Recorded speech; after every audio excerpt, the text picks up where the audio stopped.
Hi, welcome to my super recipes. இன்றைக்கி தக்காளி வெங்காயம் சேர்த்து சட்னி எப்படி செய்யலான்னு பார்க்கலாம். அதுக்கு 2 பெரிய வெங்காயம் எடுத்திருக்கேன், 3 தக்காளி எடுத்திருக்கேன்.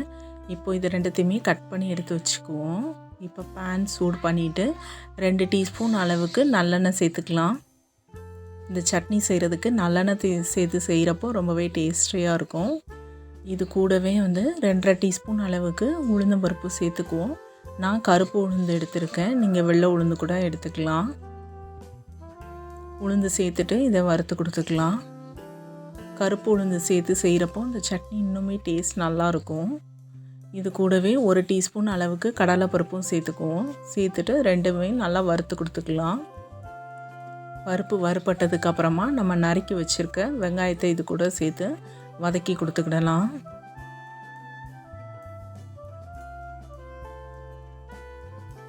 வெங்காயம் 2 நிமிஷத்தில் வதங்கிடும். நல்லா வெங்காயத்தை வதக்கி கொடுத்துக்குவோம். அடுப்பை மீடியம் ஃப்ளேமில் வச்சுட்டு இந்த வெங்காயத்தை வதக்கி கொடுத்துக்குவோம். கருகாமல் நல்லா இந்த மாதிரி வதக்கி எடுத்துக்கலாம்.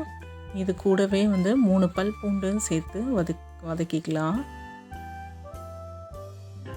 இப்போது நறுக்கி வச்சுருக்கிற தக்காளியும் சேர்த்து இது கூடவே வதக்கிக்குவோம்.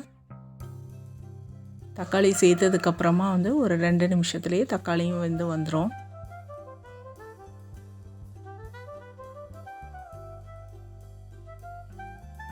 இந்த மாதிரி தக்காளி வந்ததுக்கப்புறமா இந்த சட்னி செய்கிறதுக்கு தேவையான அளவுக்கு காரப்பொடி சேர்த்துக்கலாம். 1 டீஸ்பூன் அளவுக்கு வத்தல் பொடி நான் சேர்த்துருக்கேன். தேவைப்பட்டுச்சுன்னா வரமிளகா கூட சேர்த்துக்கலாம் காரப்பொடிக்கு பதிலாக. இது கூடவே 1 கைப்பிடி அளவுக்கு கருவேப்பிலையும் 1 கைப்பிடி மல்லித்தலையும் சேர்த்துட்டு வதக்கிக்குவோம். கருவேப்பிலை மல்லித்தலை சேர்த்ததுக்கப்புறமா வதக்கி கொடுத்துட்டு ஸ்டவ் ஆஃப் பண்ணிவிட்டு நல்லா ஆற வச்சு எடுத்து மிக்ஸி ஜாரில் சேர்த்துக்குவோம். இதுக்கு தேவையான அளவுக்கு உப்பு சேர்த்து நம்ம சட்னி பக்குவத்துக்கு அரைச்சி எடுத்துக்கலாம். இப்போது இந்த சட்னிக்கு ஒரு தாளிப்பு கொடுத்துக்குவோம். பேன் சூடு பண்ணிவிட்டு 1 டீஸ்பூன் அளவுக்கு எண்ணெய் சேர்த்துட்டு கடுகும் சேர்த்துக்கலாம். கடுகு பொரிஞ்சதுக்கப்புறமா இது கூடவே கொஞ்சம் கருவேப்பிலையும் சேர்த்துட்டு தாளித்து ஊற்றிடலாம்.